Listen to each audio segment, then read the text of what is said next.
Hello बच्चों, कैसे आप सब बढ़िया, मस्त, बिंदास। स्टार्ट करते हैं आज के लेक्चर। और आज के लेक्चर एक मोटिवेशनल लाइन के साथ स्टार्ट करना चाहूंगा। और आज का लाइन है, हौसले की तरकस में। तरकस का मतलब होता है जहां तीर रखा जाता है ना, उसे तरकस कहते हैं। तो थोड़ा समझना, हौसले की तरकस में कोशिश की वो तीर जिंदा रख, हार जाओ चाहे जिंदगी में सब कुछ, हार जाओ चाहे जिंदगी में सब कुछ, मगर फिर से जीतने की उम्मीद जिंदा रख। थोड़ा यार शब्दों की गहराई में जाना, समझने की कोशिश करना, तो आपको समझ में आएगा इस बात का क्या इंपॉर्टेंस है आपके लाइफ में। तो फिलहाल स्टार्ट करते हैं हम लोग रिएक्शन मैकेनिज्म। और आज हम लोग एक बहुत ही इंपॉर्टेंट टॉपिक पढ़ने जा रहे हैं, फ्री रेडिकल।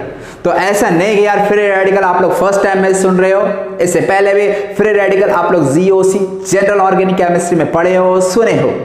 लेकिन फिर भी यदि कोई बच्चे नए हैं तो कोई प्रॉब्लम नहीं है यार, मैं बेसिक्स पहले बताऊंगा फ्री रेडिकल के बारे में। बिल्कुल जीरो लेवल से स्टार्ट करने वाला हूं मैं इस लेक्चर को। तो चलो यार स्टार्ट करते हैं। और आगे जाने से पहले यार मैं क्लियर कर देता हूं इस चैप्टर का इंपॉर्टेंस का। चैप्टर तो नहीं है, जस्ट पार्ट, एक टॉपिक है। तो इस टॉपिक का आगे चलकर आपको importance hydrocarbon and haloalkanes में होने वाला है। तो इसलिए ऐसा मत सोचना कि ये जो हम पढ़ने जा रहे हैं आज के लेक्चर में, इसका आगे चलकर कोई इंपॉर्टेंस नहीं है, कोई इसका यूज नहीं है। ऐसा सोच रहे हो तो बिल्कुल नहीं है। आगे हर एक चैप्टर में, इवन ऑर्गेनिक केमिस्ट्री का हर एक चैप्टर में, देखिए ऑर्गेनिक केमिस्ट्री है ही ऐसा कुछ ना कि इसमें हर एक चीज दूसरे चैप्टर से लिंक्ड होता है। मतलब इसमें क्वेश्चन से जो बनाया जाता है ना, वो 5 चैप्टर 10 चैप्टर को मिक्स अप करके बनाया जाता है। तो इसलिए बहुत सारा चीजें होती है जो आपको पता होनी चाहिए। यदि आपको पता नहीं है तो हो सकता है वो हाइड्रोकार्बन का यूज कर देगा आपका एल्डिहाइड वाले चैप्टर के साथ क्वेश्चन बनाने में, जीओसी को यूज कर देगा किसी और चैप्टर के साथ। और आप लोग तो देखो ही हो ना आइसोमेरिज्म किस तरह से जीओसी को अप्लाई किया गया है। आइसोमेरिज्म को यार किसी भी चैप्टर में मिक्स किया जा सकता है प्रॉब्लम बनाने के लिए। तो इसलिए ऑर्गेनिक का हर एक चैप्टर अपने आप में बहुत ही इंपॉर्टेंट है। बाय द वे, मैं यदि रिएक्शन पॉइंट ऑफ व्यू से बात करूं तो फ्री रेडिकल का आपको जो फिर से दोबारा आपको पढ़ना है ना, वो आपको हाइड्रोकार्बन एंड हेलो एल्केन में पढ़ना है। और पढ़ना तो है और यूजेस तो हर एक चैप्टर में है ही। तो चलो यार स्टार्ट करते हैं फ्री रेडिकल। पहले यार मैं बेसिक जान लेता हूं फ्री रेडिकल के बारे में। फ्री रेडिकल क्या होता है, तो सबसे पहले यार फ्री रेडिकल, मैं पहले कुछ स्लाइड्स में आपको पॉइंट यहाँ पे दिख रहे होंगे। देखिए यार पॉइंट्स यहाँ पे लिखे हुए हैं, ठीक है ना। मेरे को तो लिखने की जरूरत नहीं है, मैं तो अपना होमवर्क कंप्लीट करके लाया हूँ। लेकिन आप लोग को अपना काम करना है। ऐसा नहीं कि सर ने मतलब वीडियो देखे और स्क्रीनशॉट खींच लिए, काम हो गया। ऐसे नहीं करना है आप लोग को हर एक चीज बाकायदा कॉपी में नोट करते चलना है। तो चलो यार पहले फ्री रेडिकल फर्स्ट पॉइंट क्या है, electron deficient species therefore they are electrophiles.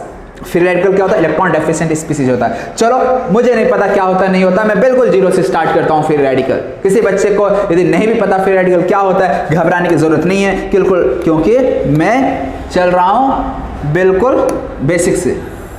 तो स्टार्ट करते हैं आज का लेक्चर। सबसे पहले फ्री रेडिकल क्या होता है इस चीज को समझ लेते हैं। तो पहले कोई स्ट्रक्चर ड्रॉ करते हैं।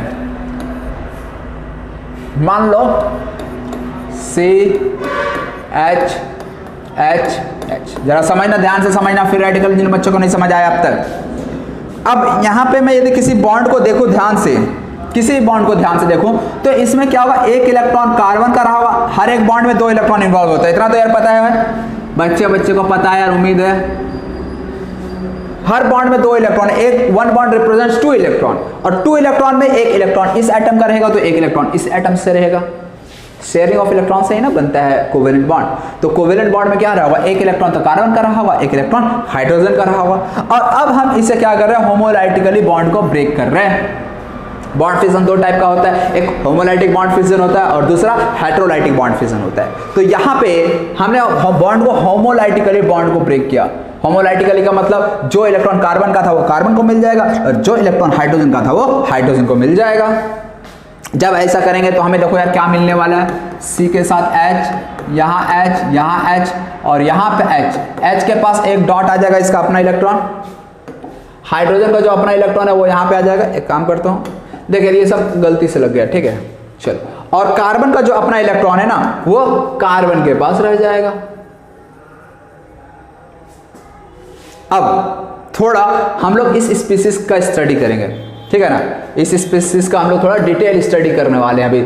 तो सबसे पहले तो हमें यह जानना है कि ये जो नया स्पीसीज बना इसके ऊपर कोई चार्ज रहेगा या नहीं रहेगा, मतलब ये पॉजिटिवली चार्ज होगा, नेगेटिवली चार्ज होगा या न्यूट्रल होगा। पहले तो यार हम लोग इस चीज को जानेंगे। देखते हैं क्या होगा इसके ऊपर चार्ज। कार्बन के पास होता कितना इलेक्ट्रॉन है वैलेंस शेल में? 4 इलेक्ट्रॉन। चलो अब मैं चेक करता हूं। देखो यार दो तरीका है, एक तो फॉर्मल चार्ज आप लोग निकालने जाते हो बॉन्ड को ब्रेक करके, या दूसरा ऑप्शन ऐसा भी आप लोग कर सकते हो। यदि मैं कार्बन को ध्यान से देखूं तो कार्बन के पास अभी टोटल इलेक्ट्रॉन कितना है? इस बॉन्ड में 1 इलेक्ट्रॉन कार्बन का खुद का है और 1 इलेक्ट्रॉन हाइड्रोजन का रहा होगा। सिंगल बॉन्ड है ना, सिंगल बॉन्ड का मतलब 1 इलेक्ट्रॉन कार्बन का 1 इलेक्ट्रॉन हाइड्रोजन का। सेम यहां पे भी रहा होगा, सेम यहां पे भी रहा होगा। अब मैं क्या कर रहा हूं, कार्बन का इलेक्ट्रॉन कार्बन को वापस कर दिया, यहां से भी वापस कर दिया, इधर से भी वापस कर दिया। कार्बन के पास 3 इलेक्ट्रॉन आ जाएगा। फॉर्मल चार्ज में हम लोग यही करते थे ना, बॉन्ड को ब्रेक करते थे और जो जिसका इलेक्ट्रॉन था उसको वापस कर देते हैं। तो यहाँ पे कार्बन का इलेक्ट्रॉन को हमने वापस कर दिया, 3 इलेक्ट्रॉन, और 1 इलेक्ट्रॉन यहाँ पे इस CH बॉन्ड का होमोलाइटिक बॉन्ड फिजन से आ गया। तो 3 और 1 यहाँ से 4, और पहले भी वैलेंस शेल में 4 इलेक्ट्रॉन था, और आफ्टर बॉन्डिंग और आफ्टर ब्रेकिंग ऑफ बॉन्ड इसके पास 4 इलेक्ट्रॉन ही रहता है। मतलब पहले भी 4 इलेक्ट्रॉन, अब भी 4 इलेक्ट्रॉन। इसका मतलब इलेक्ट्रॉन का नंबर तो चेंज हुआ ही नहीं। यदि नंबर ऑफ इलेक्ट्रॉन चेंज नहीं हुआ तो ऐसे में न्यूट्रल या पॉजिटिवली चार्ज या नेगेटिवली चार्ज क्या हो जाएगा? बोल दो यार, न्यूट्रल। समझ में आ रहा है ना, क्या हो जाएगा? न्यूट्रल। तो इसलिए मैं यहां पे बोल सकता हूं, तो ये क्या हो गया? Neutral species.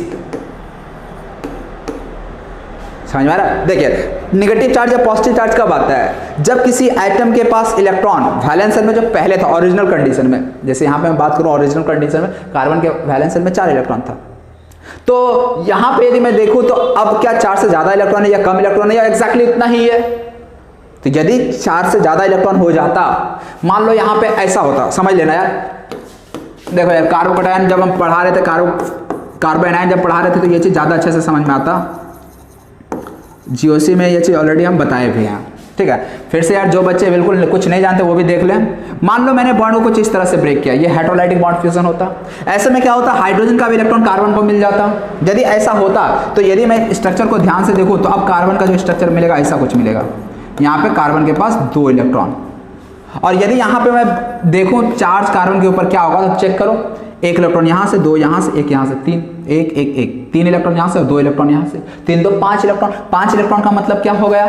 कार्बन के पास वैलेंस शेल में तो 4 इलेक्ट्रॉन होता है, लेकिन यहाँ पे 5 इलेक्ट्रॉन हो जा रहा है, 1 इलेक्ट्रॉन एक्सेस में, इसलिए यहाँ पे निगेटिव चार्ज आ जाता है। एक और पॉसिबिलिटी क्या होता है? एक और पॉसिबिलिटी क्या हो सकता है? बॉन्ड को कुछ इस तरह से ब्रेक किया जाए कि यहाँ पे दोनों इलेक्ट्रॉन जो है बॉन्ड का वो हाइड्रोजन को चला जाए। यदि ऐसा होता है तो कार्बन के पास जरा चेक करो कितना इलेक्ट्रॉन रह गया? दोनों इलेक्ट्रॉन किसको चला गया? हाइड्रोजन को चला गया। तो ऐसे में इस कार्बन के पास कितना इलेक्ट्रॉन रह गया? 1 2 3 इलेक्ट्रॉन रह गया, जबकि ओरिजिनल कंडीशन में एक्जैक्टली कितना इलेक्ट्रॉन था? 4। 1 इलेक्ट्रॉन कम हो गया, तो ऐसे केस में क्या बोल देंगे? 1 इलेक्ट्रॉन कम हो गया, डेफिशिएंट हो गया, इसलिए इसके ऊपर चार्ज क्या जाएगा? पॉजिटिव। तो ऐसे में यहाँ पे कार्बोकैटायन का फॉर्मेशन हो जाता है, यहाँ पे कार्बन आयन का फॉर्मेशन हो गया। देखो यार ऑलरेडी ये 2-3 बार बता चुका मैं इसको लेकर, और यहाँ पे ये हो गया फ्री रेडिकल। फ्री रेडिकल में खास बात ये है ना कि एक ऑड इलेक्ट्रॉन स्पीसीज होता है, जो कि बहुत ही इंपॉर्टेंट पॉइंट है। ये क्या? Odd electron species. Odd electron species का मतलब ये वाला जो इलेक्ट्रॉन है ना, ये पेयर नहीं हो सका, ये बेचारा अकेला रह गया। और जानते हो यार, यदि कोई चीज सिंगल है तो वो तो यार पेयर होना चाह रहा होगा कि यार कोई मेरा पार्टनर मिल जाए, हम भी पेयर हो जाए। लेकिन जब तक इसको नहीं मिल जाता तब तक ये क्या है? तब तक ये अपने पार्टनर की तलाश में रहेगा। तो इसलिए यहां पे ये जो कार्बन का जो ये सिंगल इलेक्ट्रॉन है, इसे हम लोग नाम दे देते हैं फ्री रेडिकल, और ये हाईली अनस्टेबल होगा। क्यों हाईली अनस्टेबल होगा? क्योंकि ये बेचारा भी सिंगल है। जब ये डबल हो जाएगा तो ये भी हैप्पी हो जाएगा, ठीक है। हाँ, तो इस तरह से यार ये फ्री रेडिकल के बारे में हो गया। ये इलेक्ट्रॉन डेफिशिएंट क्यों होता है, इस चीज को हम नेक्स्ट हम लोग समझ लेते हैं। यदि मैं इस कार्बन के पास देखूं टोटल इलेक्ट्रॉन आफ्टर बॉन्डिंग कितना है? टोटल इलेक्ट्रॉन आफ्टर बॉन्डिंग मतलब हाइड्रोजन के साथ बॉन्ड बना लिया, इसके साथ भी बना लिया, और एक इसके पास इलेक्ट्रॉन है। टोटल कितना इलेक्ट्रॉन हो जाएगा? तो चलो यार इस चीज को समझ लेते हैं। चलिए ये सारा मिटा देता मैं। तो देखो यार फिर से मैं समझा दे रहा हूं, जो भी तुम लोग यार इंपॉर्टेंट लगे नोट कर लेना, ठीक है ना, मैं समय नहीं दूंगा। चलिए यहाँ पे एक इलेक्ट्रॉन है पड़ा हुआ। अब मैं जानना चाहता हूँ टोटल कार्बन के पास कितना बॉन्ड है इस स्ट्रक्चर में। तो यदि मैं कार्बन को ध्यान से देखूँ तो इस सिंगल बॉन्ड का मतलब कार्बन के पास 2 इलेक्ट्रॉन यहाँ से 2 इलेक्ट्रॉन और यहाँ से भी 2 इलेक्ट्रॉन, तो 2 4 2 6 और एक यहाँ से सिंगल इलेक्ट्रॉन। तो टोटल इलेक्ट्रॉन कार्बन के पास कितना हो गया? 7 इलेक्ट्रॉन हो गया। तो 7 इलेक्ट्रॉन हो गया, तो होना चाहिए था इसको ऑक्टेट कंप्लीट करने के लिए 8, लेकिन है इसके पास 7 इलेक्ट्रॉन, तो ये क्या हो गया? इलेक्ट्रॉन डेफिशिएंट हो गया। इसलिए इसे कहा गया electron deficient compound, electron deficient. ये इलेक्ट्रॉन डेफिशिएंट स्पीसीज है। तो ये चीज तो समझ में आया। और इलेक्ट्रॉन डेफिशिएंट स्पीसीज है, यदि इलेक्ट्रॉन डेफिशिएंट स्पीसीज है तो क्या होगा यार? क्या इसे मैं इलेक्ट्रोफाइल कह सकता हूं या नहीं कह सकता हूं? तो यार अभी कुछ दिन पहले यार इलेक्ट्रोफाइल के बारे में तुम लोगों को पढ़ाया था। तो जितने भी इलेक्ट्रॉन डेफिशिएंट स्पीसीज होते हैं वो इलेक्ट्रोफाइल्स तो होते ही हैं, तो इसलिए ये इलेक्ट्रोफाइल्स भी कहलाएगा। अब यहीं पे एक और सवाल आ जाता है, क्या मैं इसे लेविस एसिड कह सकता हूं? क्या मैं इसे लेविस एसिड कह सकता हूं? बता दो यार, यस और नो। क्या फ्री रेडिकल को लेविस एसिड कह सकता हूं? तो देखिए लेविस एसिड क्या होता है? Lone pair acceptor. Lone pair यानी जो पेयर ऑफ इलेक्ट्रॉन को एक्सेप्ट करे ना वो कहलाएगा लेविस एसिड। अब तुम लोग मुझे सोचकर बताओ, क्या ये लोन पेयर एक्सेप्ट करेगा? ये स्पीसीज को चेक करो, लोन क्या पेयर ऑफ इलेक्ट्रॉन को एक्सेप्ट करेगा? अभी इसके पास कितना इलेक्ट्रॉन है? काउंट करो, बताओ।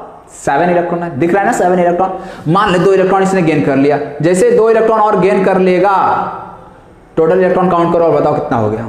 कितना हो गया बताओ? 2 4 2 6 2 4 6 और 6 और 3 9 इलेक्ट्रॉन हो गया। अब ये 9 इलेक्ट्रॉन, क्या कार्बन के पास 9 इलेक्ट्रॉन हो सकता है? बिल्कुल नहीं। कार्बन सेकंड पीरियड से बिलोंग करता है और ऐसे में उसके पास मैक्सिमम 8 ही इलेक्ट्रॉन हो सकता है। 9 इलेक्ट्रॉन को तो रख नहीं सकता है, याद रखना यार। सेकंड पीरियड के एलिमेंट के पास मैक्सिमम 8 इलेक्ट्रॉन हो सकता है। तो इस तरह से कार्बन के पास हो जा रहा है 9 इलेक्ट्रॉन, जो कि पॉसिबल नहीं है। मतलब ये कि कभी भी कोई भी free radical a pair of electron accept नहीं कर सकता है, पेयर ऑफ इलेक्ट्रॉन को एक्सेप्ट नहीं कर। और जब पेयर ऑफ इलेक्ट्रॉन को एक्सेप्ट नहीं कर सकता है तो क्या हम इसे लेविस एसिड कह सकते हैं? Answer is clear, no, it can never be a Lewis acid. Clear है ना? ये चीज एकदम क्लियर रहना चाहिए, क्रिस्टल क्लियर रहना चाहिए। बिल्कुल सवाल पूछा जाता है ये चीज, इसलिए मैं जब इलेक्ट्रोफाइल्स पढ़ा रहा था तो भी इस एग्जांपल का जिक्र किया था कि फ्री रेडिकल खुद इलेक्ट्रोफाइल्स तो हो जाता है लेकिन लेविस एसिड नहीं होता है। और इसलिए लेविस एसिड और इलेक्ट्रोफाइल्स में एक डिफरेंस भी था कि यदि कोई स्पीसीज इलेक्ट्रोफाइल्स है तो वो लेविस एसिड हो, ऐसा जरूरी नहीं है। हाँ, लेकिन यदि कोई स्पीसीज लेविस एसिड है तो वो इलेक्ट्रोफाइल होगा। All Lewis acids are electrophile. क्यों? लेविस एसिड का मतलब पेयर, लोन पेयर एक्सेप्टर। यदि कोई लोन पेयर एक्सेप्टर का है इसका मतलब इलेक्ट्रॉन डेफिशिएंट रहा होगा, मतलब वो इलेक्ट्रोफाइल्स तो होगा। लेकिन all electrophiles are not Lewis acid. Why so? देख लो यार, फ्री रेडिकल ये इलेक्ट्रोफाइल्स तो है, इलेक्ट्रोफाइल्स के लिए जस्ट इलेक्ट्रॉन डेफिशिएंट होना, तो इलेक्ट्रॉन डेफिशिएंट है, इलेक्ट्रोफाइल्स हो गया। क्या ये लोन पेयर एक्सेप्ट कर सकता है? नहीं, मतलब लेविस एसिड तो नहीं हो सकता है। तो इसीलिए all electrophiles are not Lewis acid, but the reverse is true, all Lewis acid are electrophiles. ये चीज क्लियर है ना? तो चलो यार, उम्मीद तो करता हूं कि तुम लोगों को ये चीज क्लियर हो गया होगा। तो फ्री रेडिकल के बारे में पहला तो यार न्यूट्रल मॉलिक्यूल होता है। ये न्यूट्रल मॉलिक्यूल कोई चार्ज नहीं होता, देख चुके यार क्यों ऐसा हो रहा है। It is an odd electron species, odd electron species होता है। और यदि कोई ऑड इलेक्ट्रॉन स्पीसीज है तो बताने की जरूरत नहीं है, ये हाईली स्टेबल और अनस्टेबल होगा। हाईली अनस्टेबल होगा, ठीक है। तो फ्री रेडिकल क्या होता है? Highly unstable. लिख लेना ये सब point, by the way notes में आपको मिल जाएगा लिखा हुआ। हाईली अनस्टेबल होता है। इसके बाद यदि इसके पास सिंगल इलेक्ट्रॉन है, अनपेयर्ड इलेक्ट्रॉन है, तो ये पैरामैग्नेटिक और डायमैग्नेटिक नेचर शो करेगा। It obviously will show paramagnetic nature. तो इस तरह से फ्री रेडिकल के कुछ इंपॉर्टेंट पॉइंट्स हो गए। अब नेक्स्ट हम लोग इसी का हाइब्रिडाइजेशन देख लेते हैं। हाइब्रिडाइजेशन क्या हो जाएगा? तो हाइब्रिडाइजेशन होता क्या है? हाइब्रिडाइजेशन क्या होता है? Number of sigma bond plus number of lone pair. Check करते हैं यार इसके पास कितना सिग्मा बॉन्ड है और कितना लोन पेयर है। तो एक सिग्मा बॉन्ड यहां दिख रहा है, एक यहां दिख रहा है और एक यहां दिख रहा है, 3 सिग्मा बॉन्ड। क्या इसको लोन पेयर हम काउंट कर सकते हैं? नो, लोन पेयर तो है नहीं, पेयर ही नहीं यार, सिंगल है बेचारा। वो तो चाहता कि यार हम पेयर हो जाए, तो अभी तो फिलहाल पेयर नहीं है, तो इसलिए केवल सिग्मा बॉन्ड काउंट होगा, लोन पेयर 0। 3 सिग्मा बॉन्ड है और 3 सिग्मा बॉन्ड के करस्पॉन्डिंग हाइब्रिडाइजेशन क्या हो जाता है? तुम लोगों को तो पता होगा, sp2। मतलब फ्री रेडिकल का हाइब्रिडाइजेशन क्या होता है, sp2 होता है। अब ये जो एक इलेक्ट्रॉन बचा ये कहाँ रहा होगा, तो याद रखना यार, ये जो सिंगल इलेक्ट्रॉन बच रहा है ये प्योर pz ऑर्बिटल में प्रेजेंट होता है। मैं इसको अभी समझा दे रहा हूं, प्योर pz ऑर्बिटल में प्रेजेंट होता है। थोड़ा समझ लेते हैं इस चीज को। कार्बन का hybridisation 1s2 2s2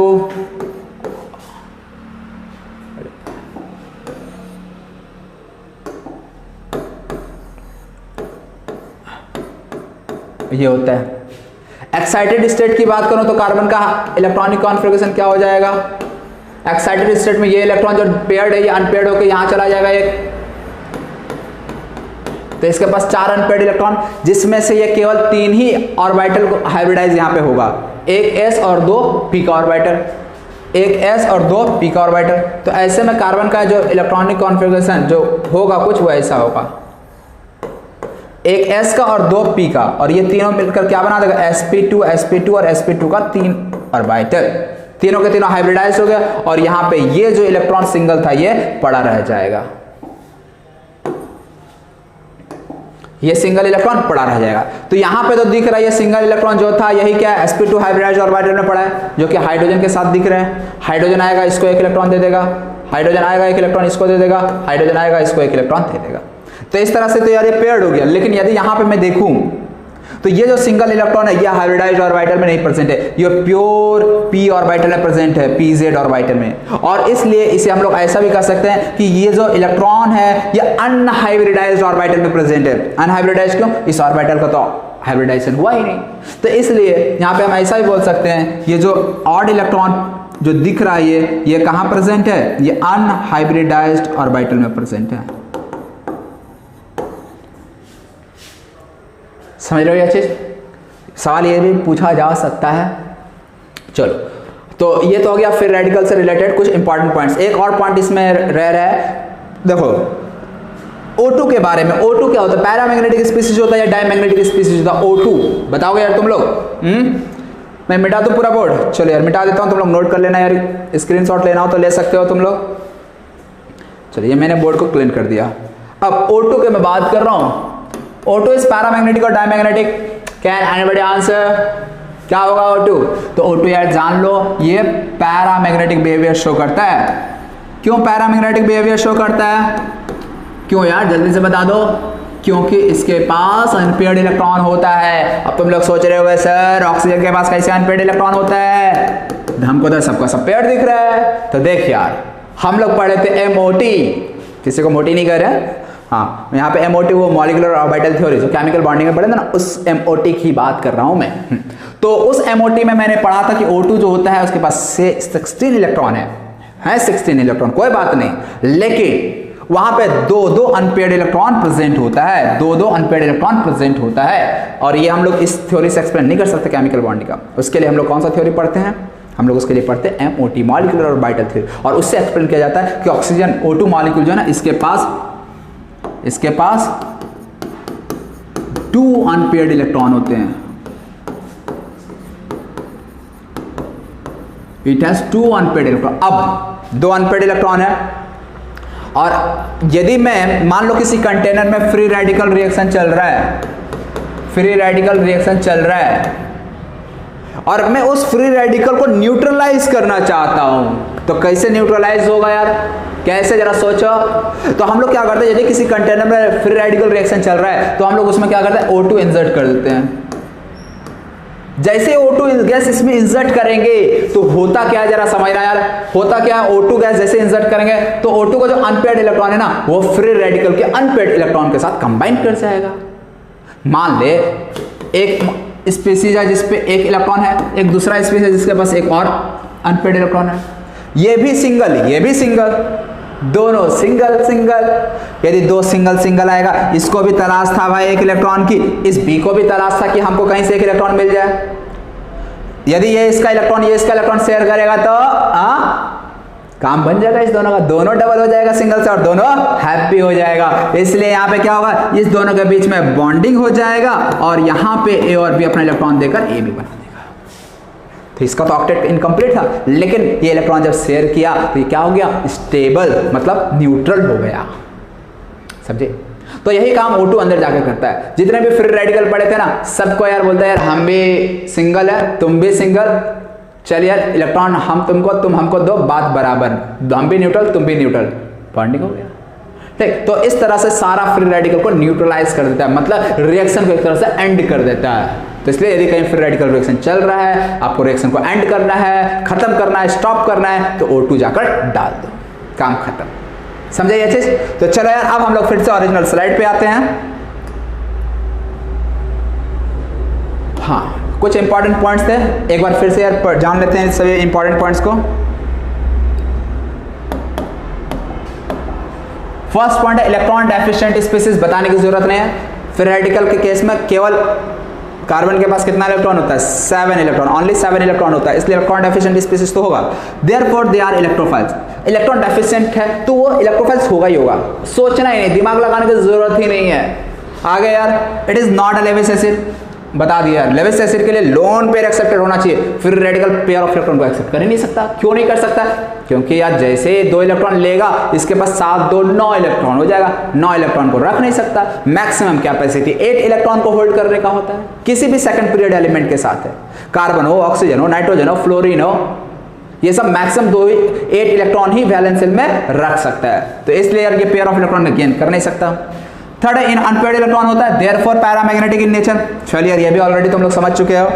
extremely reactive species, यार जितने भी ऑड इलेक्ट्रॉन स्पीसीज होते हैं ना, वो सब के सब एक्सट्रीमली रिएक्टिव होते हैं, मुझे बताने की जरूरत नहीं है ये चीज, ऑलरेडी यार केमिकल बॉन्डिंग में और इससे पहले भी बहुत बार इस चीज का जिक्र कर चुके हैं। नेक्स्ट है free radical can be trapped by oxygen gas. इस चीज को भी बताया थे कि यदि फ्री रेडिकल रिएक्शन को एंड करना है, स्टॉप करना है, तो ऐसे में क्या करो, उस कंटेनर के अंदर O2 गैस डाल दो। O2 गैस डाल दोगे तो वो फ्री रेडिकल के साथ कंबाइन करके रिएक्शन को स्टॉप कर देगा।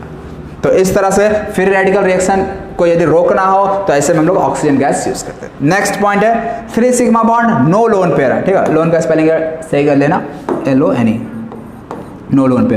तो 3 सिग्मा बॉन्ड होता है, ऑलरेडी यार देखो, कार्बन हाइड्रोजन हाइड्रोजन हाइड्रोजन, यहाँ पे डॉट। तो यहाँ पे क्या देख रहे हैं, 1 सिग्मा 2 सिग्मा 3 सिग्मा बॉन्ड। अब ये सिंगल इलेक्ट्रॉन है तो इसको तो लोन पेयर कहेंगे ही नहीं, क्योंकि ये तो पेयर हुआ ही नहीं, बेचारा सिंगल पड़ा है। तो इस तरह से ये कुछ इंपॉर्टेंट पॉइंट थे फ्री रेडिकल से रिलेटेड।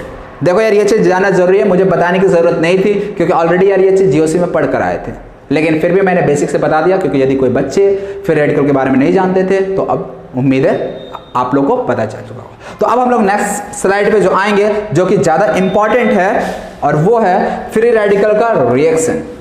तो फ्री रेडिकल का जो इंपॉर्टेंट रिएक्शन है, उसमें सबसे इंपॉर्टेंट पार्ट है, जो सबसे इंपॉर्टेंट पार्ट है वो है फोटो हैलोजिनेशन। फोटो हैलोजिनेशन क्या होता है? फोटो हैलोजिनेशन कुछ आप लोगों का आइडिया? फोटो हैलोजिनेशन, थोड़ा दिमाग लगा यार, इंग्लिश तो जानते ही होगे तुम लोग, तो थोड़ा इंग्लिश लगाओ और समझा दो यार मुझे क्या मतलब होगा फोटो हैलोजिनेशन का। तो यहाँ पे देखो यार, फोटो का मतलब क्या होता है? लाइट। हैलोजिनेशन, हैलोजिनेशन का मतलब क्या होता है? हैलोजिनेशन मीन्स हैलोजन का एडिशन, दैट इज X2 का एडिशन। कोई भी हैलोजन हो सकता है, फ्लोरीन हो सकता है, क्लोरीन हो सकता है, ब्रोमीन हो सकता है, आयोडीन हो सकता है। फ्लोरीन का एडिशन को फ्लोरीनेशन, क्लोरीन का एडिशन को क्लोरीनेशन, ब्रोमीन का एडिशन को ब्रोमिनेशन, एंड आयोडीन का एडिशन को आयोडीनेशन कह सकते हैं। ठीक है, तो अब जो फोटो हैलोजिनेशन रिएक्शन होता है, ये लाइट के प्रेजेंस में होता है, लाइट के प्रेजेंस में होता है। ठीक है, कहीं कहीं ये रिएक्शन लाइट के अलावा हमें हीट भी देना पड़ जाता है। कुछ फ्री रेडिकल होते हैं जो हाईली रिएक्टिव होते हैं, जो हाईली रिएक्टिव है वो फ्री रेडिकल के प्रेजेंस में हो जाएगा।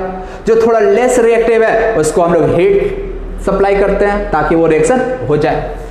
अब यदि मैं फोटो हैलोजिनेशन को थोड़ा शॉर्ट में समझना चाहूं तो देखो यार क्या होता है फ्री रेडिकल हैलोजिनेशन। देखो यार, ये जो रिएक्शन होता है ना फ्री रेडिकल का हैलोजिनेशन रिएक्शन, ये कैरेक्टरिस्टिक्स रिएक्शन है एल्केन का। मतलब ये फोटो हैलोजिनेशन केवल और केवल एल्केन ही देता है, बाकी कोई ये रिएक्शन नहीं देने वाला। इसलिए इसे हम लोग बोलते हैं कैरेक्टरिस्टिक रिएक्शन ऑफ एल्केन। मतलब दिस रिएक्शन, ऐसा बोल सकते हैं, दिस रिएक्शन इज देखिए यार थोड़ा राइटिंग मेरा इस बोर्ड पे अच्छा नहीं निकल रहा है क्योंकि यार प्रैक्टिस नहीं है, ठीक है। ऐसे मेरा राइटिंग बहुत ही अच्छा है। हाँ, this reaction is shown by what, by alkane. Alkane कहे तो RH, समझ लेते हैं यार। यहाँ पे RH प्लस X2, अब हो क्या रहा है समझ लो यार जरा। X2 को मैं क्या करता हूँ, ऐसा लिखता हूँ RH प्लस X2, X2 का है तो X बॉन्ड X। यहाँ पे क्या होगा, ये H और X आपस में कंबाइन कर जाएगा, ये बना देगा HX, और ये R और इस X के साथ कंबाइन कर जाएगा और ये बना देगा RX। समझ में आ रहा? आसान है या नहीं है कि बहुत आसान है? बहुत आसान है। अभी कुछ आया ही नहीं यार, अभी तो असली गेम स्टार्ट होने का है। अभी तो बस आप लोग को यह समझाया कि अल्केन हैलोजन के साथ हाँ यहाँ पे देखिए यार छूट गया एक चीज, ये HNu के प्रेजेंस में होता है। HNu कहे तो व्हाट, HNu मतलब लाइट के प्रेजेंस में ये रिएक्शन होता है। तो जब अल्केन हैलोजन के साथ कंबाइन करता है in the presence of sunlight, it gives RH plus HX। यहाँ पे देखो यार RH जो है ना, ये क्या बन चुका, RH तो अल्केन था लेकिन RH क्या हो चुका, हेलो अल्केन, या मैं इसे अल्काइल हैलाइड कह दूंगा। तो यहाँ पे मैं लिख देता हूं, ये क्या बन गया, अल्काइल हैलाइड। ठीक है। अब देखिए जब भी कोई रिएक्शन होता है ना, तो कुछ प्रोडक्ट बनते हैं जो हमारे काम का होता है और कुछ ऐसे प्रोडक्ट बन जाते हैं जो हमारे काम का नहीं होता है। तो जो हमारे काम का नहीं है, जो बन गया, उस प्रोडक्ट को हम लोग कह देते हैं बाई प्रोडक्ट। बाय प्रोडक्ट का मतलब हम चाह तो नहीं रहे थे यार उसे बनाना, लेकिन बन गया, झेलना है, ठीक है। तो ये बाय प्रोडक्ट के रूप में HX बन जाता है। अब ये तुम लोग बताओ बाय प्रोडक्ट का बना अच्छा है या नहीं है? यदि बाय प्रोडक्ट कहीं बन रहा तो हमारे लिए अच्छा है या अच्छा नहीं है? तो यार हम तो चाह रहे थे अल्काइल हैलाइड बनाना, लेकिन हमें अल्काइल हैलाइड के साथ HX मिल गया, that is HCl, HBr। X कुछ भी हो सकता है, फ्लोरीन, क्लोरीन, ब्रोमीन, आयोडीन में से, ठीक है ना। X कुछ भी हो सकता है, फ्लोरीन भी हो सकता है, क्लोरीन भी हो सकता है, ब्रोमीन भी हो सकता है, आयोडीन भी हो सकता है, ये चार में से कोई भी हो सकता है। तो यदि कहीं बाय प्रोडक्ट मिल रहा तो हमारे लिए अच्छा नहीं है। क्यों? क्योंकि बाय प्रोडक्ट से क्या हो जाएगा, इसमें इंप्योरिटीज आ गया ना, हमें तो RX चाहिए था, अब HX बन गया तो उसको यार अलग से हटाओ, उसके लिए अलग से मेहनत हम लोग को करना पड़ेगा। तो इसलिए यदि बाय प्रोडक्ट बनता है तो उसको हटाने का एक टेंशन रहता है। चलो कोई बात नहीं, इसलिए जब भी आपको प्रोडक्ट लिखना होता है आपको इस प्रोडक्ट से मतलब होगा, आप ये प्रोडक्ट बनाओगे, ठीक। तो शॉर्ट में तो यार ये चीज तुम लोग समझ गए होगे, तो इसलिए मैं क्लियर कर देता हूं इसको। देखे एक बार में पूरा क्लियर हो गया। हाँ, अब है नेक्स्ट जो है ना मैकेनिज्म है, जो कि आपके लिए ज्यादा इंपॉर्टेंट है। मैकेनिज्म का मतलब अभी तो यार यूं ही एक लाइन में बता दिया कैसे RH X2 के साथ कंबाइन करके RX प्लस HX बनाया, एक लाइन में बता दिए।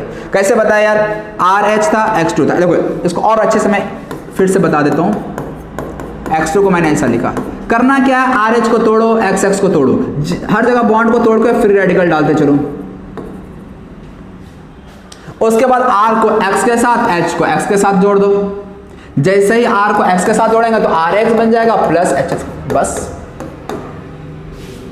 लेकिन जब हम मैकेनिज्म की बात करते हैं तो मैकेनिज्म में देखो यार होता क्या है, जरा ध्यान से समझना। प्रोडक्ट बनाना ये बहुत ही इजी लग रहा होगा देखकर, लेकिन ये उतना ही कॉम्प्लिकेटेड भी है। कॉम्प्लिकेटेड क्यों? क्योंकि जितने भी फ्री रेडिकल रिएक्शन होते हैं ना, वो एक चेन रिएक्शन होता है। चेन रिएक्शन क्यों होता है जरा समझना। मान लो हमारे पास कोई एक फ्री रेडिकल है, A डॉट है, और कोई दूसरा मॉलिक्यूल हमारे पास आया B2, ठीक है। अब समझना होगा क्या, ये A डॉट है, ये बेचैन है ना, सिंगल है बेचारा। तो सिंगल है तो यार एक इलेक्ट्रॉन की तलाश में इधर उधर घूम रहा होगा। तो ये क्या करेगा यार, B2 के पास आएगा, B2 को थोड़ा मनाएगा, उसके बाद ये B2 से किसी तरह एक इलेक्ट्रॉन ले लेगा। क्यों? एक के पास एक इलेक्ट्रॉन इसके पास किसी तरह आ गया, ये न्यूट्रल हो जाएगा, स्टेबल हो जाएगा, इसका काम बन जाएगा। तो इस तरह से A डॉट जो है ये B2 से एक इलेक्ट्रॉन ले लिया, तो इस तरह से A तो न्यूट्रल हो गया। लेकिन जरा सोचो B के पास क्या हुआ। एक काम करता हूं, मैं B2 की जगह पे B रखता हूं, ठीक है ना, इसको मिटा देता हूं, इसको मिटाने कोई ऑप्शन नहीं है। तो यदि B से एक इलेक्ट्रॉन ले लिया तो B के पास क्या हो चुका है। यदि B का एक इलेक्ट्रॉन ले लिया, पहले मान लो B न्यूट्रल था, इसके पास 8 इलेक्ट्रॉन था, 2 4 6 2 8, यहां से यदि एक इलेक्ट्रॉन ले लिया तो अब B के पास क्या हो गया बताओ, B के पास क्या हो गया, एक सिंगल इलेक्ट्रॉन बच गया, मतलब B बेचारा अब सिंगल हो गया। पहले तो A सिंगल था, लेकिन A ने इसको टोपी पहना दिया यार, इसका एक इलेक्ट्रॉन ले लिया, A हो गया न्यूट्रल, लेकिन अब B बेचारा अनस्टेबल हो गया। अब B भी तो नहीं मानने वाला है, अब B भी बोलेगा, किसी दूसरे को तलाश करेगा, ये भी किसी दूसरे को टोपी पहना करने के चक्कर में रहेगा कि यार हम मूर्ख बने तो किसी और को भी तो बनाएंगे। तो अब ये क्या करेगा, B मान ले किसी तीसरे के पास गया, मान ले C के पास गया, C के पास गया B अपना एक इलेक्ट्रॉन लेकर, B C को मनाएगा मनाएगा मनाएगा, एक समय आएगा जब C मान जाएगा, और जब C मान जाएगा तो B क्या हो जाएगा, अगेन न्यूट्रल हो जाएगा और B का काम बन गया। लेकिन फिर C पछताएगा, C बेचारा डबल तो था, लेकिन अपना एक इलेक्ट्रॉन देकर वो क्या हो गया, सिंगल हो गया। मतलब अब C के पास अनपेयर्ड इलेक्ट्रॉन आ गया, मतलब C के ऊपर फ्री रेडिकल जनरेट हो गया। तो देखो हो क्या रहा है, पहले A से चले B, B से चले C, मतलब A B से इलेक्ट्रॉन लिया तो B के ऊपर फ्री रेडिकल आया, B जब C से इलेक्ट्रॉन लिया तो C के ऊपर फ्री रेडिकल आया, फिर C किसी से लेगा तो फिर D के ऊपर फ्री रेडिकल आ जाएगा। मतलब समझ रहे हो, यदि कभी कोई फ्री रेडिकल किसी दूसरे से कंबाइन करता है, किसी दूसरे न्यूट्रल मॉलिक्यूल से कंबाइन करता है, तो वो सामने वाले के ऊपर फ्री रेडिकल जनरेट कर देता है। थोड़ा समझना सोचना, थोड़ा फास्ट जा रहा है वीडियो को तो थोड़ा वीडियो को बीच में यार पॉज कर दो और थोड़ा सोचो मैं क्या कहना चाह रहा हूं और क्या समझाना चाह रहा हूं। यदि कोई फ्री रेडिकल है, मान ले हम फ्री रेडिकल है, हम सिंगल है, ठीक है ना, हम सिंगल है, और कोई दूसरा न्यूट्रल मॉलिक्यूल है, मैंने उससे एक इलेक्ट्रॉन ले लिया, और यदि उससे मैंने एक इलेक्ट्रॉन ले लिया, मैं तो हो गया यार अपेयर्ड, मैं हो गया स्टेबल, हैप्पी, लेकिन सामने वाला क्या हो गया, बेचारा एक इलेक्ट्रॉन देके खुद अनपेयर्ड हो गया। समझ लो, तो वो अनस्टेबल हो गया, अनपेयर्ड हुआ मतलब सिंगल, सिंगल का मतलब अनस्टेबल हो गया। अब फिर वो क्या कहेगा, हम तो उसको टोपी पहना दी, वो अब किसी और को टोपी पहनाने के चक्कर में लग जाएगा। तो इस तरह से ये प्रोसेस चलता चला जाता है, मतलब यहां पे एक हमें चेन रिएक्शन मिल जाता है। इसलिए फिर रेडिकल रिएक्शन जितने भी होते हैं वो सब के सब चेन रिएक्शन होता है। और जब चेन रिएक्शन की बात आ जाए तो ऐसे में फिर मैकेनिज्म थोड़ा कॉम्प्लिकेटेड हो जाता है। तो अभी ये चीज तुम लोग समझ रहे हो, अभी केवल हम समझा रहे हैं, मैकेनिज्म स्टार्ट नहीं किए, अभी तो बस हम ये समझा रहे हैं तुम लोगों को कि फ्री रेडिकल चेन रिएक्शन क्यों फॉलो करता है। ठीक है, तो अब हम लोग नेक्स्ट मैकेनिज्म पे आते हैं और मैकेनिज्म समझते हैं कि ये किस तरह से चेन रिएक्शन, मतलब किसका मैकेनिज्म किस तरह से होता है। चलो मैं मिटा देता हूं, क्लियर कर देता हूं, कोई काम का तो नहीं है। चलिए मैकेनिज्म पे आते हैं।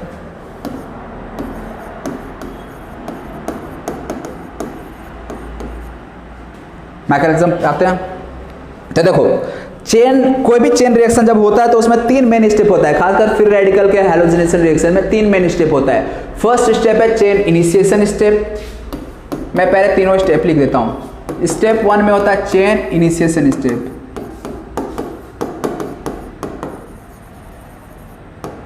चेन इनिशिएशन स्टेप, जिसको हम लोग शॉर्ट में CIS कहेंगे। चेन इनिशिएशन स्टेप में क्या होता है, न्यूट्रल मॉलिक्यूल से फ्री रेडिकल बनता है, न्यूट्रल मॉलिक्यूल से फ्री रेडिकल बनता है, ये चेन इनिशिएशन स्टेप है। अब एक बार जहां फ्री रेडिकल बना दिया तो फिर क्या होगा, आगे से क्या होगा, आगे से वो फिर फ्री रेडिकल का लाइन लगा देगा। तो इसलिए जो सेकंड स्टेप होगा वो हमारा होता है chain propagation step, chain propagation step, इसको मैं CPS कहूंगा, चेन प्रोपगेशन स्टेप। और इसमें क्या होता है, फ्री रेडिकल कंबाइन करता है न्यूट्रल मॉलिक्यूल से, मतलब यहां पे मैं लिख दो, आगे से फ्री रेडिकल को मैं FR लिखूंगा, ठीक है ना, FR फ्री रेडिकल कंबाइन करता है न्यूट्रल मॉलिक्यूल से, और ये फिर से एक न्यू फ्री रेडिकल जनरेट कर देगा, न्यू फ्री रेडिकल जनरेट कर देगा। और ये फिर प्रोसेस चलता चला जाता है, जनरेट कर रहा बहुत सारा फ्री रेडिकल फिर जनरेट हो जाएगा। और फिर इसलिए लास्ट में स्टेप 3 आता है, और स्टेप 3 में क्या होता है, लास्ट स्टेप में होता है chain termination step, chain termination step, इसको हम लोग CTS कहेंगे। चेन टर्मिनेशन स्टेप में क्या होगा, फ्री रेडिकल के साथ कंबाइन करेगा, और फ्री रेडिकल जब फ्री रेडिकल के साथ कंबाइन करेगा तो ये बना देगा अगेन, बताओ बच्चों, न्यूट्रल मॉलिक्यूल्स। जहां फ्री रेडिकल के साथ कंबाइन करने लगा हमें न्यूट्रल मॉलिक्यूल मिलने लगा, इसका मतलब हमारा रिएक्शन स्टॉप हो गया। तो ये मैकेनिज्म का एक शॉर्ट वे। अभी हम लोग अब इसी चीज को हम लोग किसी एक एग्जांपल के हेल्प से समझेंगे कि ये सारा स्टेप होता कैसे है, ठीक है ना। देखिए यार, मैकेनिज्म इंपॉर्टेंट है, मैकेनिज्म इंपॉर्टेंट है, अदरवाइज बताता नहीं। इंपॉर्टेंट है, क्वेश्चंस आते हैं, लेकिन आप लोग टेंशन नहीं लेना। आप लोग को बता दूं किस किस तरह का सवाल बनता है इस चैप्टर से। तो एक काम करता हूँ, मैं इस पार्ट को मूव कर देता हूँ ऊपर, ठीक है। तुम लोग जब चाहिए होगा तो ऐसा, अभी फिलहाल ऊपर कर दिया मैं, चलो ठीक है।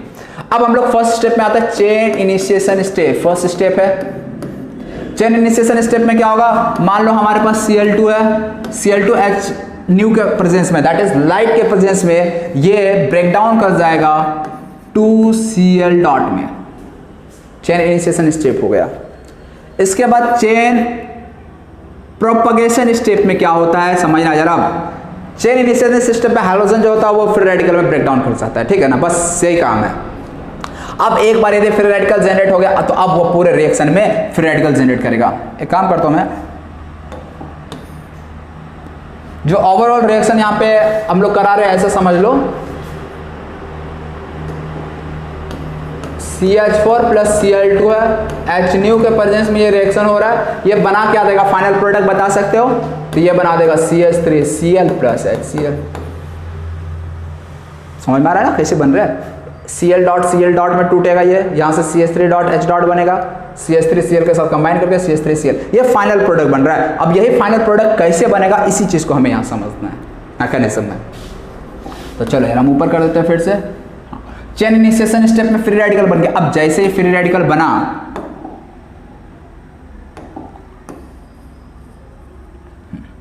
जैसे ही फ्री रेडिकल बना तो ये फ्री रेडिकल अब न्यूट्रल मॉलिक्यूल के साथ कंबाइन करेगा। न्यूट्रल मॉलिक्यूल कहां क्या दिख रहा है, CH4 दिख रहा है, CH4 आया।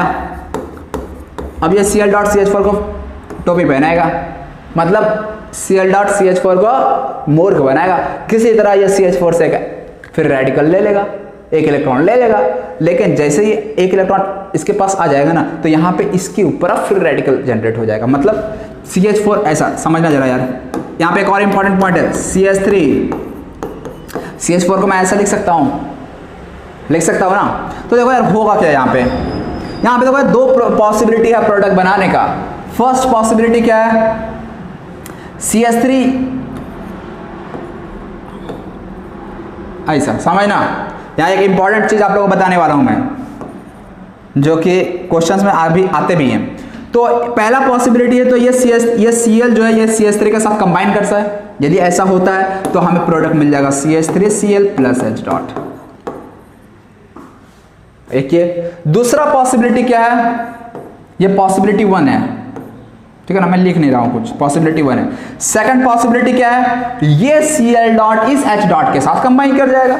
यदि ऐसा होता है तो हमें क्या मिल जाएगा, CH3 डॉट और प्लस HCl मिल जाएगा। ये CH3 के ऊपर डॉट है, कैसे हो रहा है फिर से देख लो। ये Cl इस H डॉट के साथ कंबाइन कर गया, जैसे H डॉट के साथ कंबाइन करेगा HCl और ये CH3 डॉट रह जाएगा। अब इस दोनों में ये रिएक्शन नहीं होता है, केवल यही रिएक्शन होता है। बात आती है ये वाला रिएक्शन क्यों नहीं होता भाई, इसमें कुछ तो गलत नहीं दिख रहा, सब कुछ तो यार हमने सही किया। Cl डॉट को CH3 डॉट के साथ कंबाइन करा दिया, CH3Cl बन गया। हमें तो यार यही तो बनाता था, प्रोडक्ट बन गया।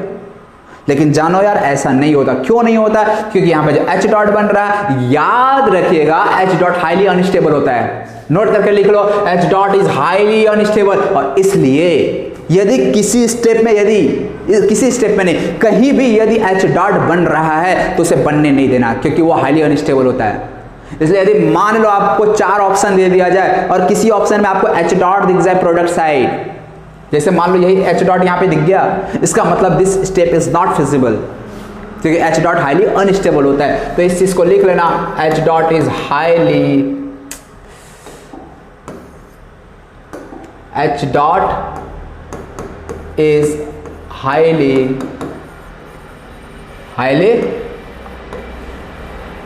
हाईली अनस्टेबल लिख लेना। इसलिए H dot never gets formed, इस चीज को भी यार नोट करके लिख लेना। मैं यहां पे लिख देता हूं, नोट करके लिख लेना यार तुम लोग।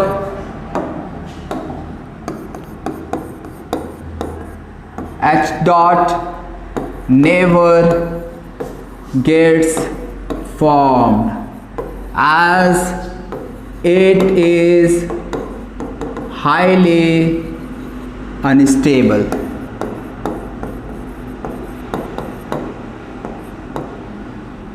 ये चीज समझ में आया? तो देखो चेन प्रोपेगेटिंग स्टेप का ये फर्स्ट स्टेप था। चेन प्रोपेगेटिंग स्टेप में क्या हुआ, Cl.CH4 के साथ कंबाइन किया। तो जब ऐसा करेगा तो ये क्या बनाएगा, ये वाला स्टेप तो बनेगा नहीं, ये स्टेप तो होगा नहीं, यही वाला स्टेप होगा।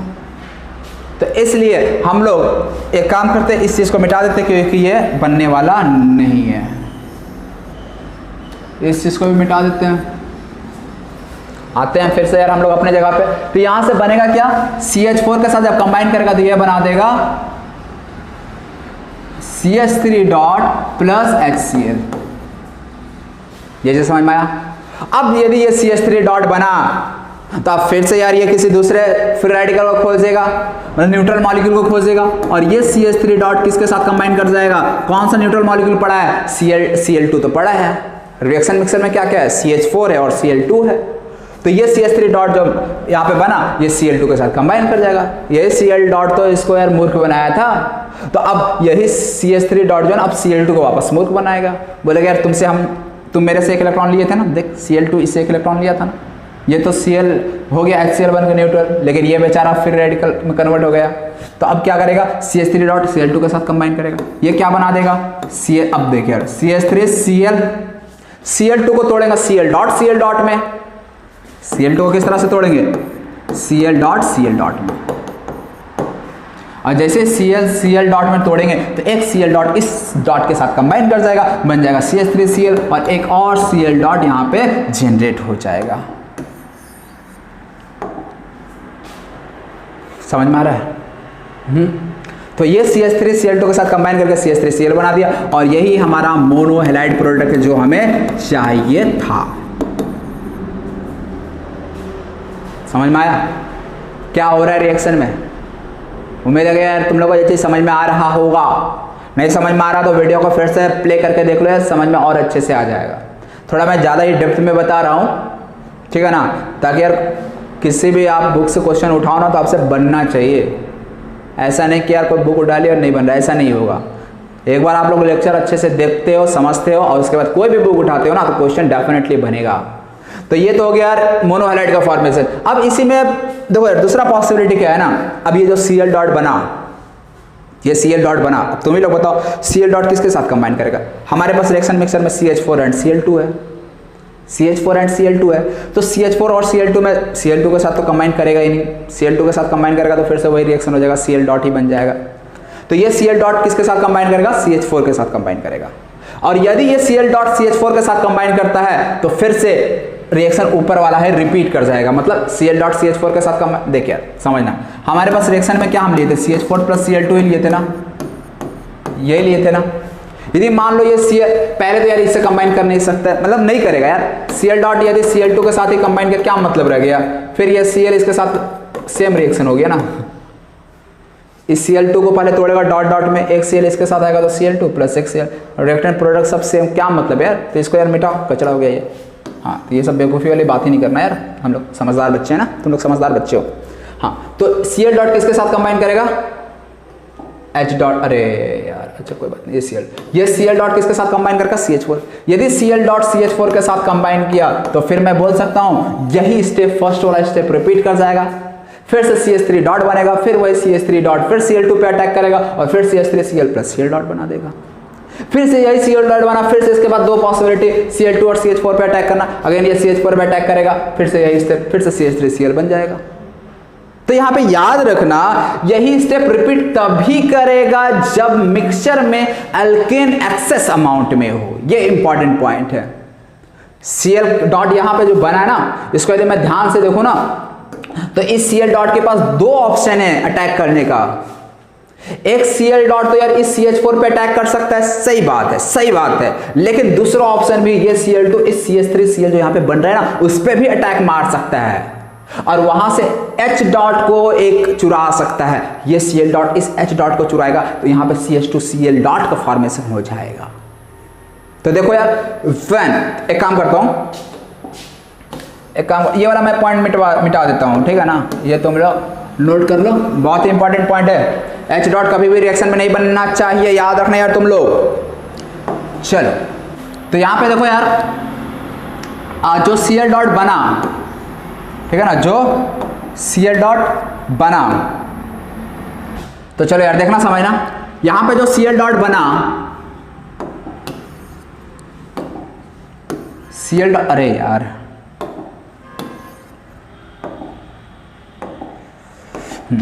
जो Cl डॉट बना उसके पास दो पॉसिबिलिटी था, CH4 पे भी अटैक करने का और जो CH3Cl बन रहा था, कौन सा देख लो यार, समझ लो, ये Cl डॉट इस पे भी अटैक कर सकता था और इस CH3Cl पे भी अटैक कर सकता था। CH4 पे तब अटैक करेगा जब CH4 एक्सेस में हो। फिलहाल हम ये मान रहे हैं कि CH4 हमारा लिमिटेड है, एक्सेस में नहीं है, तो ऐसे केस में क्या होगा, Cl डॉट अटैक कर देगा किस पे, किस पे अटैक कर देगा, जो CH3Cl बना उस पे ही अटैक कर देगा। और यदि ऐसा होता है तो अब बताओ यार यहाँ पे क्या होगा, Cl डॉट यहाँ से H डॉट को निकाल लेगा। अब यहाँ पे यह मत बोलना कि सर CH3Cl को तो ऐसे भी तोड़ सकते थे ना, और दूसरा ऑप्शन था ऐसा भी CH2Cl और एक H, तो कौन सा बॉन्ड को तोड़ना आसान होगा, Cl वाले को या H वाले को? यार H वाले बॉन्ड को तोड़ना आसान होगा, CH बॉन्ड भी होगा ना। तो इसलिए यहाँ पे क्या होता है, यहाँ पे H डॉट यहाँ से निकलता है, H डॉट निकलेगा तो ये HCl बना देगा और इधर क्या बन जाए, बच जाएगा, मिल जाएगा हमें CH2Cl डॉट। ये चीज समझ में आ रहा है, क्या होगा, CH2Cl प्लस HCl। अब अगेन, अब यहाँ पे फ्री रेडिकल मिल गया CH2Cl डॉट, अब यहाँ पे फ्री रेडिकल जनरेट हो गया। अब अगेन मिक्सचर की ओर देखेगा, मिक्सचर में क्या पड़ा है, तो न्यूट्रल मॉलिक्यूल Cl2 के साथ कंबाइन कर जाएगा। जैसे ये Cl2 के साथ कंबाइन कर जाएगा, एक Cl को ये चुरा लेगा, जैसे चुरा लेगा तो यहाँ पे बन जाएगा CH2Cl2 प्लस Cl डॉट। मतलब अगेन यहाँ पे हम क्या देखेंगे, यहाँ पे हमें क्या मिल गया, डाई हैलाइड। एल्केन में दो हैलोजन लग गया तो इसे हम लोग क्या कह देंगे, डाई हैलाइड। समझे, यहाँ पे क्या मिल गया हमें, डाई हैलाइड मिल गया। सिमिलरली यदि यहाँ पे और देखें आगे हम लोग, अब जो Cl डॉट मिला, Cl डॉट जो मिला, अब अगेन इसके पास दो ऑप्शन है, Cl डॉट CH4 को अटैक कर सकता है या फिर इस CH2Cl2 को ही अटैक कर सकता है, और एक पॉसिबिलिटी Cl डॉट उस CH3Cl को जो फर्स्ट स्टेप में बना था ना CH, इसको भी अटैक कर सकता है, ये CH3Cl को भी, CH4 को भी अटैक कर सकता है और CH2Cl2 को भी अटैक कर सकता है। तो यदि ये Cl डॉट इसको अटैक किया, CH3Cl को, यदि Cl डॉट CH3Cl को अटैक किया तो फिर यही रिएक्शन रिपीट कर जाएगा। यदि Cl2 CH4 को अटैक किया, CH4 को अटैक किया तो ये वाला रिएक्शन रिपीट कर जाएगा, समझ रहे हो। तो इसलिए एक, मतलब ऐसा मैं कलर कर देता हूं, एक ये हो सकता है रिएक्शन, ये हो सकता है, मतलब फर्स्ट केस, सेकंड केस और थर्ड केस हमारा ये चल रहा है। यहां पे Cl डॉट अटैक किस पे करा देते हैं हम लोग, CH2Cl2 पे अटैक करा देते हैं। यदि ऐसा होगा तो क्या होगा, यहां से H को चुरा लेगा, अगेन Cl डॉट को नहीं चुराएगा, बताने की जरूरत नहीं है, तो यहां पे CHCl2 डॉट बना देगा और प्लस HCl यहां पे बाहर हो जाएगा। और जैसे ही CHCl2 डॉट बना तो ये अगेन किसके साथ कंबाइन कर जाएगा, Cl2 के साथ कंबाइन कर जाएगा, और कंबाइन कर जाएगा तो एक Cl को ये ले लेगा और यहाँ पे बन जाएगा CHCl3 प्लस HCl। यहाँ से H डॉट निकलेगा, Cl के साथ कंबाइन करके से, और यहाँ से जो HCl निकला वो इसके साथ फिर रेडिकल के साथ कंबाइन कर जाएगा। इस तरह से बन गया CHCl3। और रिएक्शन इसी तरह से यार ये जा सकता है आगे। अब जो यहाँ पे डॉट है, अरे रे रे रे यहाँ पे गलती हो गया ना, ये HCl थोड़ी ना बनेगा, ये Cl2 का Cl यहाँ चला गया तो यहाँ पे Cl डॉट ही रह गया ना। यहाँ पे ये देखो यार, ये क्या मिल गया हमें, ट्राई हैलाइड मिल गया, ट्राई हैलाइड मिल गया।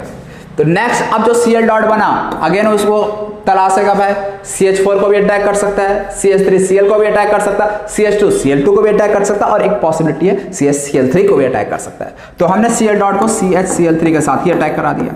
यदि ऐसा कराएंगे तो H चुरा लो, यहां बन जाएगा CCl3 डॉट और प्लस H डॉट जो है वो Cl के साथ कंबाइन करके HCl बना देगा। ठीक है, तो यहां से क्या हो जाएगा, CCl3 डॉट जो है ये अब किसके साथ कंबाइन करेगा, Cl2 के साथ कंबाइन कर जाएगा। कंबाइन करके क्या बना देगा, CCl4 और प्लस यहां पे एक Cl डॉट रह जाएगा। तो फाइनली हमें क्या मिल गया, टेट्राहेलाइड। क्या मिल गया बच्चों, टेट्राहेलाइड। अब जरा सोचो यदि यहां पे Cl डॉट आएगा तो ये Cl डॉट क्या CCl4 के साथ कंबाइन कर पाएगा, नहीं। अब हाइड्रोजन है ही नहीं हटाने का और CCl का बॉन्ड को ब्रेक करना बहुत मुश्किल, ना के बराबर मुश्किल है। ठीक है, नेक्स्ट टू इम्पॉसिबल। तो इसीलिए अब ये Cl डॉट इस CCl4 के पास आएगा ही नहीं, क्योंकि यहाँ पे कोई H है ही नहीं CH बॉन्ड, तो इसलिए ये रुक जाएगा, मतलब ये वाला स्टेप होगा ही नहीं। समझे?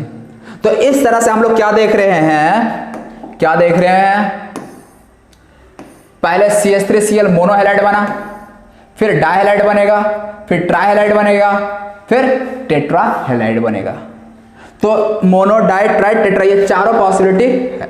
लेकिन यदि मान लो तुम्हें मोनोहेलाइड मेजर चाहिए, दैट इज CH3Cl एक्सेस में चाहिए, तो क्या करना होगा तुम्हें, तुम क्या करो, यहां पे जो CH4 है ना, इस CH4 इसी CH4 को एक्सेस में ले लो। यदि CH4 एक्सेस में ले लोगे तो ऐसे केस में ये Cl डॉट का इस पे अटैक करने का प्रोबेबिलिटी ज्यादा हो जाएगा। मतलब ये Cl डॉट इधर अटैक ही नहीं करेगा, इधर अटैक ही नहीं करेगा तो ये रिएक्शन आगे बढ़ेगा ही नहीं, यहीं पे रुक जाएगा। अटैक करेगा CH4 को, फिर से घूम फिर कर यहीं पे पहुंच जाएंगे।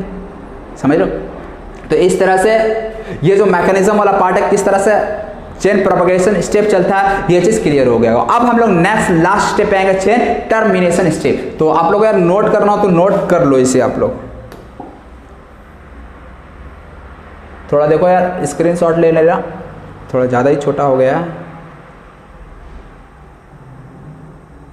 ठीक है ना, स्क्रीनशॉट ले लो यार तुम लोग।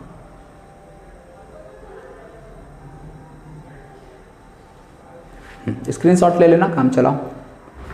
तो ये चीज तुम लोग यार नोट कर लियो। अब हम लोग लास्ट स्टेप पे चलते हैं, चेन टर्मिनेशन स्टेप। तो मैं यहीं पे लिख देता हूं, चेन टर्मिनेशन स्टेप,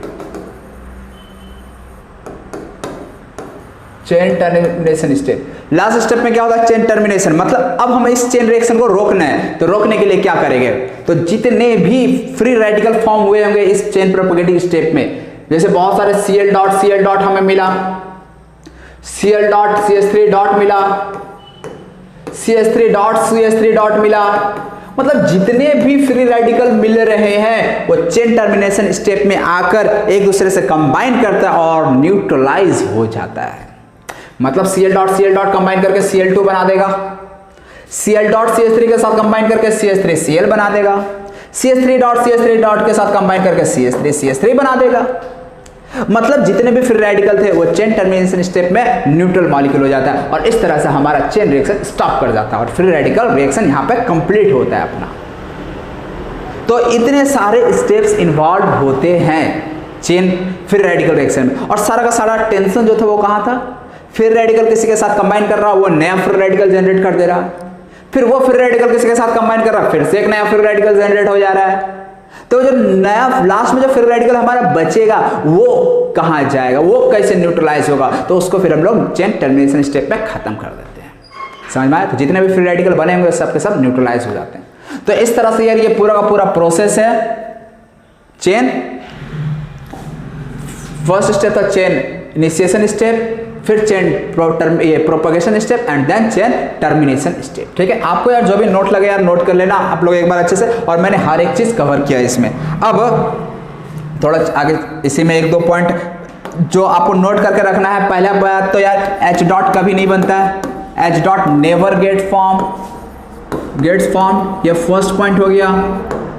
इसके बाद आप लोग कुछ चीजें याद रखनी है, जैसे चेन इनिशिएशन स्टेप में न्यूट्रल मॉलिक्यूल से फिर रेडिकल बनता है, ऑलरेडी बता दिए हैं, देख सकते हो न्यूट्रल। देखो यार चेन इनिशिएशन स्टेप की मैं बात करूं तो चेन इनिशिएशन स्टेप में न्यूट्रल मॉलिक्यूल है, न्यूट्रल मॉलिक्यूल से हमें क्या मिला, फ्री रेडिकल मिला। चेन प्रोपेगेटिंग स्टेप में क्या होता है, फ्री रेडिकल न्यूट्रल मॉलिक्यूल के साथ कंबाइन करता है और वो फिर एक नया फ्री रेडिकल जनरेट कर देता है। फिर ये जो फ्री रेडिकल बना वो फिर किसी न्यूट्रल मॉलिक्यूल के साथ कंबाइन करेगा, फिर से एक नया फ्री रेडिकल जनरेट कर देगा। फिर वही फ्री रेडिकल फिर किसी न्यूट्रल मॉलिक्यूल के साथ कंबाइन करेगा, फिर से एक नया फ्री रेडिकल, फिर वही फ्री रेडिकल फिर न्यूट्रल मॉलिक्यूल के साथ कंबाइन करेगा, फिर से फ्री रेडिकल। मतलब चेन प्रोपेगेटिंग स्टेप में क्या हो रहा है, न्यूट्रल कंबाइन करता फ्री रेडिकल के साथ, न्यूट्रल मॉलिक्यूल कंबाइन करता फ्री रेडिकल के साथ और वो नया फ्री रेडिकल बना देता है। और last chain terminating step, chain terminating step में क्या होता है, जितने भी फ्री रेडिकल है आपस में वो कंबाइन करके न्यूट्रल होना स्टार्ट हो जाते हैं। समझ में आया? तो इस तरह से ये पूरा का पूरा हमारा जो फ्री रेडिकल का मैकेनिज्म था वो इस तरह से था। ठीक है, अब यदि आपको मोनोहैलाइड मेजर प्रोडक्ट चाहिए, यदि आपको कभी मोनोहैलाइड मेजर प्रोडक्ट चाहिए तो क्या करोगे? मोनोहैलोजेनेटेड का मतलब आपको CH3Cl ही एक्सेस में चाहिए, तो आपको यार फर्स्ट स्टेप में बताए थे, क्या बताए थे, यदि CH3Cl एक्सेस में चाहिए तो क्या करो, जो चेन प्रोपेगेटिंग स्टेप में, जो चेन प्रोपेगेटिंग स्टेप में Cl डॉट बन रहा था, थोड़ा सा यहां जो चेन प्रोपेगेटिंग स्टेप में Cl डॉट बन रहा था, इस Cl डॉट के पास दो ऑप्शन था, एक तो CH4 जो रिएक्शन मिक्सचर में प्रेजेंट था उसके साथ ही कंबाइन कर ले, दूसरा ऑप्शन था CH3Cl के साथ। यदि ये Cl डॉट CH3Cl के साथ कंबाइन करता है तो ये CH2 डॉट Cl2 और फिर ये CH2Cl2 दैट इज डाइहैलाइड बना देता है, फिर ये ट्राइहैलाइड बना देता है, फिर टेट्राहैलाइड बना देता है। लेकिन आप चाहते हो मोनोहैलाइड मेजर में मिले, मेजर अमाउंट में मोनोहैलाइड बने, ये वाला CH3Cl बने, तो इसके लिए क्या करना पड़ेगा? तो इसके लिए देखो यार, ये Cl2 जो है ना इसको CH4 से अटैक करवा दो। यदि ये Cl डॉट CH4 पे अटैक कर देता है तो फिर यही वाला रिएक्शन फिर से रिपीट कर जाएगा, फिर यही बनेगा Cl डॉट फिर CH4 पे अटैक, यानी बार बार यही रिएक्शन रिपीट होता रहेगा और इस तरह से हमें CH3Cl जो मोनोहैलाइड है वो हमें एक्सेस अमाउंट में मिल जाएगा, मेजर अमाउंट में मिल जाएगा। तो इसलिए इसी पॉइंट को आपको नोट करके लिखना है। यदि आपको मोनोहैलोजेनेटेड प्रोडक्ट चाहिए, यदि आपको monohalo to get monohalogenated product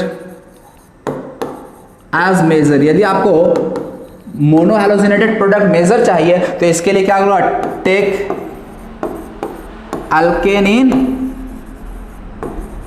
access. यदि एक्सेस में ले लोगे तो इस तरह से आपको मोनोहैलोजेनेटेड प्रोडक्ट एक्सेस में मिल जाएगा, दैट्स इट। क्लियर है ये चीज? ठीक है, तो इस तरह से यार हमारा जो फ्री रेडिकल रिएक्शन वाला जो पार्ट था वो खत्म हो गया। अब नेक्स्ट डे हम लोग इसका रिएक्शन और कुछ इंपॉर्टेंट इस पे बेस्ड क्वेश्चंस देखेंगे और जो 4 फ्री रेडिकल रिएक्शंस है, फ्लोरीनेशन, क्लोरीनेशन, ब्रोमिनेशन और आयोडीनेशन, उसको भी बहुत ही डिटेल में स्टडी करने वाले हैं। ठीक है, तो देखिए यार स्टडी यहाँ पे थोड़ा समय लग रहा है अपने को, लेकिन ये चीज़ आगे चलकर अपने को बहुत काम आने वाला है। फिर हम लोग हाइड्रोकार्बन, हैलो एल्केन में ये चीज़ बार बार पढ़ने की जरूरत नहीं पड़ेगी। ठीक है, तो चलो यार लेक्चर को यहीं पे एंड करते हैं। वीडियो देखने के लिए बहुत बहुत thanks, bye bye and have a nice day to all.